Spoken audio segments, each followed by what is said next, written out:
再来看高雄的金沙湖市场有住户真不满哦，因本地停伫停车格车互打伤煞走，所以去报案。警方是表示讲，伫停车格摆档是违法的，刷动民众的车嘛涉罚强制罪。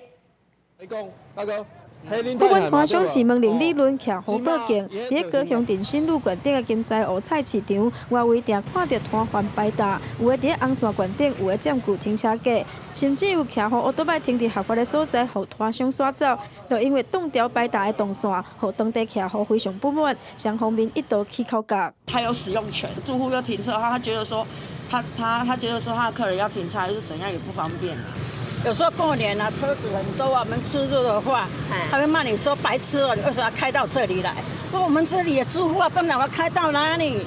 当地是传统早市，一透早常常看到交通混乱，当地民众讲有受影响，所以嘛毋知要安怎。警方表示，这个外围无属于市府合法登记摊贩的路段。市府经发局嘛表示，按照着相关规定，无允准伫个道路摆搭，相关会当罚2400块，而且要求行为人就要须停止。关于摊贩于顶新路上设摊之情形，